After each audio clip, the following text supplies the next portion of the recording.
ఈరోజు వచ్చేసి గోంగూర ఎండైలు వండుకుందామండి. ఇదిగోండి ఎండుమిర్చి వెల్లుల్లి రేఖలు వేసుకుంటున్నాను.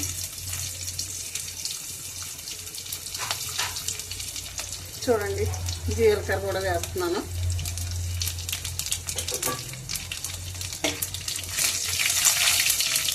పచ్చిమిర్చి ఆనియన్స్ కూడా వేసేసాను.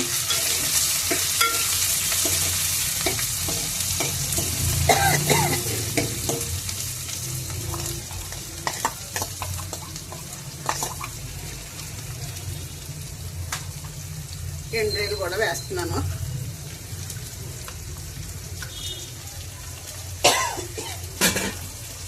చూడండి బాగా వేగిన తర్వాత మనం గోంగూర వేసుకుని చింతపండు రసం వేసుకుందామండి. వేగుతున్నాయి కదా, చూడండి బ్రౌన్ కలర్ వచ్చేలా వేగాయి కదా. ఉప్పు కూడా వేస్తున్నాను. గోంగూరలో కాస్త ఉప్పు ఎక్కువ పడుతుందండి. మనం ఒక 2 నిమిషాలు మూత పెట్టుకుంటే మనకి సరిపోతుంది. కొంచెం కారం కూడా కొద్దిగా వేసుకుందామండి. అంటే ఎండుమిర్చిని పచ్చిమిర్చి కారం ఉంది కదా, అంచేత కారం తక్కువ వేసుకున్నాం టేస్ట్ కోసం అనేసి కొద్దిగా సరిపోతుందండి. మరి ఎక్కువ వేసుకున్నా కారం మనకి ఘాటు వచ్చేస్తుందండి. ఈ విధంగా చేసుకుంటే గోంగూర చాలా సూపర్ టేస్ట్ ఉంటుందండి.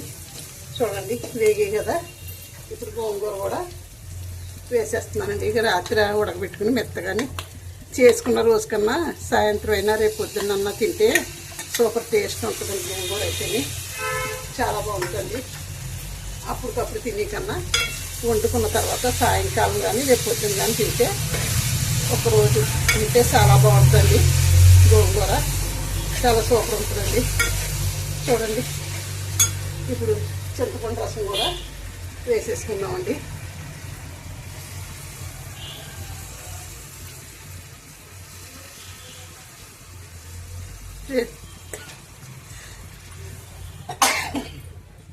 చింతపండు కూడా ఎక్కువ వేసుకోకూడదండి. ఏంటంటే గోంగూరలో పులుపు ఉంటుంది కదా, అంచేత పులుపు ఎక్కువైపోతే గోంగూర అంటే చాలా బాగుంటుందండి. కానూనె వేసి తింటే చాలా సూపర్ టేస్ట్ ఉంటుందండి. ఒక 2 నిమిషాలు మనం మూత పెట్టుకుందామండి, ఉడికిపోద్ది. ఒకసారి చూద్దామండి ఎలా ఉడుకుతుందండి. ఇంకా వాటర్ ఉంది, ఇంకా కొంచెం ఉడకాలండి, దగ్గరికి లాగాలండి. పలసగా ఉంది కదా, కొంచెం వాటర్ ఉంది. గ్రేవీలో ఉన్న గ్రేవీ కూడా దిగుతుందండి. సూపర్ టేస్ట్ ఉంటుంది. కావాలంటే ఇందులో పల్లీలు పౌడర్ వేసుకోవచ్చు,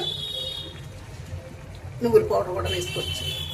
కాకపోతే నేను వేయలేదండి, మామూలుగా ఇలాగే ఓన్గా వండానండి. ఆకులు కూడా ఆకులాగే ఉండాను. మిక్సీ గట్టిగా మెత్తగా పట్టకుండా ఇలాగ వండమన్నారు, అందుకని ఇలా వండానండి.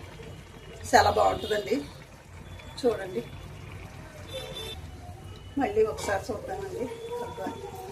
ఎండ్రేలు చాలా సూపర్ వాసన ఉంటుందండి. చాలా మంచి స్మెల్ వస్తుంది. కూర చాలా బాగుంది.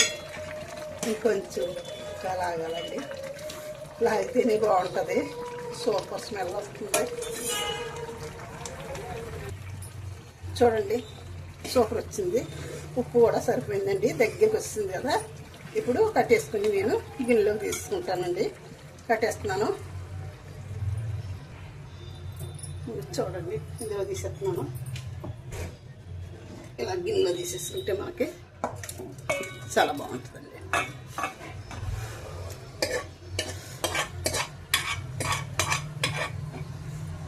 చూడండి గోంగూర చాలా టేస్టీగా ఉందండి.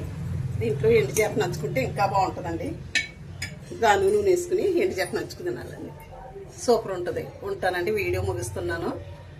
శ్రీమాత్రే నమః.